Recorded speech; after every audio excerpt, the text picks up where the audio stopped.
You remember when the worst thing that could happen when you flew on an airplane was that the plane might crash? Who knew that one day a plane crash would be the least of your worries? Don't fly angry. That's the topic of today's show. Hey guys and gals, boys and girls, tubers of the U. Hope you're having a fantastic day. I certainly am. It is a lovely late spring, early summer day here in Alabama. Sunshine, about 85 degrees. Going to get a lot hotter before it gets a lot cooler. So, hey, the topic of today's show, do you remember the good old days when the worst that could happen when you were on an airplane is that the plane crashed? You've heard the statistics. It's safer to fly than to drive a car, statistically speaking, although most cars will never drop out of the sky 35,000 feet and crash into the ground. But I digress, as I am prone to do. No, nowadays, you don't have to worry so much about a plane crashing because most of the time the plane doesn't even get off the ground because people are fighting. What's wrong with you people? Who raised you? You've seen it in the news, video clips. I'm going to play some clips here for you. For example, like this one. This melee happened, I think, in the Fort Lauderdale airport. And this was a Spirit Airline terminal. And the passengers became somewhat unruly, just a little, when the plane didn't take off on time. Now, I don't know if you know about Spirit Airlines. They have the absolute worst record in the entire airline industry as far as customer service and the number of delays and that sort of thing. So these people waiting supposedly had been waiting for hours. They had had dozens of flights canceled, and the people were just fed up. We're fed up and we're not going to take it anymore. So they just started fighting. What the hell are you people thinking? Here's another one. Let's look at this clip here. This is, this was on a Japan airline. And you see the guy there in the Jimmy Buffett shirt. Supposedly he had thrown back a little too much and got on the plane and was a little snockered and picked a fight with a guy who wasn't in the mood to put up with his crap. So he fought back. Now you can see this is more of a bitch slap than a real fight. I mean, granted, the chubby guy in the dark shirt landed a couple of good punches, but the drunk guy was just, he was just looking for Margaritaville.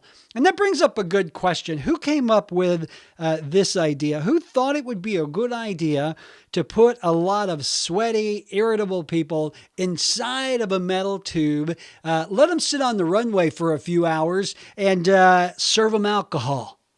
Who thought of that? Well, maybe the beginning it was, if we give them a drink, it'll calm them down. Obviously not the case, because there are a lot of drunk people starting fights on airlines. And then there's this clip. And this one kind of got my dander up because this was a plane. You see the fat little bastard there, the bald-headed little loudmouth sumbitch. Supposedly he works for the airline, and he was helping a lady onto the plane. And when I say helping, he was throwing her carrier or her buggy in the plane and hit one of her kids. And the gentleman that you see there, he did exactly what I would have done in that situation. He got out of his seat and challenged the fat little bastard and said, "Hey, you don't need to be doing that." And of course, you can see on the video, Curly there got all up in his business. And I have to commend the tall guy there, because as we say here in Alabama, I would have probably opened a can of whoop ass on that little bald-headed sumbitch. So, and perhaps the one that you've seen over and over again is Dr. David Dow, who was asked not so politely to give up his seat on a Delta flight. Now, if you don't know the backstory here, it was an overbooked Delta flight, and there were 4 Delta employees that needed to get wherever this plane was going, so they wanted passengers to give up their seats. And if you've ever been in an airport, you know they overbook regularly, which I I don't understand why they do that. You can see Dr. Dow being dragged out there and that woman who looks like my ex-mother-in-law screaming, and then Dr. Dow running back in. He was pulled out of the seat and busted his lip, and now several $1 million later, I understand he's doing okay. But back to the overbooking thing. I don't understand why airlines do this. I understand they don't want a seat to go unused, but in this case, they had overbooked. They had asked passengers to give up 4 seats for employees, and when 4 passengers did not, the airlines lottery system, we're just going to draw your name out of a hat, and if we do so, you have to give up your seat. Well, this gentleman, Dr. David Dow, claimed to be a doctor who had patients and he had to get home, refused to give up his seat. So Delta calls, they're not really the police, they're like transportation cops, which are like brownies opposed to Girl Scouts, I think. So they come and ask Dr. Dow not so politely to deplane, pull him out of the seat, crashes his face into an armrest, and they drag him down the aisle there. Just no excuse in my opinion. But, you know, this all brings up the question to me is, what's wrong with you people? I want you to think about this. When you got up this morning, did it even occur to you? Did the thought even go through your head? You know what? I'm going to go out and I'm going to get a fight. I'm going to get in a brawl. I got nothing better to do. Might as well hit someone or, kick someone. You know that all these people here in the Spirit Terminal, there's, couple of hundred people, they're duking it out. This is like a bar fight on a Patrick Swayze movie. This is like a clip from Roadhouse, if you will. Do you think any of those people, even the nice looking little soccer mom there, do you think she got up that morning and went, I'm going to take a trip with the family. We're going to get on an airplane. We're going to get on a Spirit airplane, which has the worst, they have the worst record in the industry, but it's okay because I'm a nice person. I'm patient. And then when I get to the terminal, you know what? If I get to feeling a little ornery or, they delay a flight, I might just open up a can of whoop-ass on somebody. I might just go ballistic on somebody's ass because if I do, it's going to be videotaped by someone. So there's the question. It's not just airlines. You see this kind of thing at malls and in schools and all over the place. There are just these public brawls now. And I don't understand. I mean, as a people, are we getting more intolerant and more prone to violence? Because I have to tell you, I've got quite a temper. My wife has really tempered me over the last 20 years, but I can still get pretty pissed off now and then if the situation warrants. But it never really occurs to me to just go out and start a brawl. Now, if I was that guy on that plane, that little bald-headed sumbitch was bothering that woman, yeah, I might have done something there. But it never occurs to me to go out and just get into a brawl. And trust me, I've been in situations where I wanted to brawl. I wanted to open up a can of whoop-ass. But, here's the thing. Flying has never been fun. Ever. I have flown a ton, and never in my life have I gotten off a plane and gone, you know what? That was so much fun. I'm going to get back on. It's not like a ride at Disney World. Flying sucks. Everything about flying sucks, from the booking the tickets to paying these inflated prices to, if you want to change or cancel, well, there's a fee for that. And then when you get there, you've got to go through TSA and, then you've got to go and wait. And the plane, 9 out of 10 times, is going to be delayed. And you finally get on the plane and they scotch you between these 2 fat bastards who are sweating and smell like they work at a summer sausage place.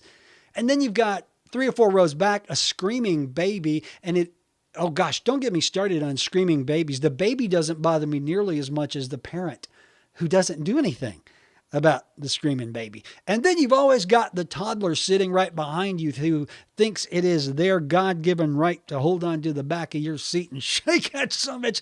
Or they kick you. They kick the back of your seat. I've been there. I've done that. And never did it occur to me to elbow the fat guy in the nose, or to turn around and threaten to kill the toddler, or scream at the irresponsible parents. Never. I wanted to. Maybe that's it. Maybe I just have more restraint than most people, primarily because I don't want to be videotaped in a brawl. That would be kind of embarrassing. So flying has never been fun. You know that going in. For God's sakes, have a little patience. Don't be so frickin' testy. Now, if a drunk guy in a Jimmy Buffett shirt gets on the plane and starts bitch slapping you, by all means, knock his front teeth out. But if he's not bothering you, leave him alone. Be tolerant. I think that's the lessons.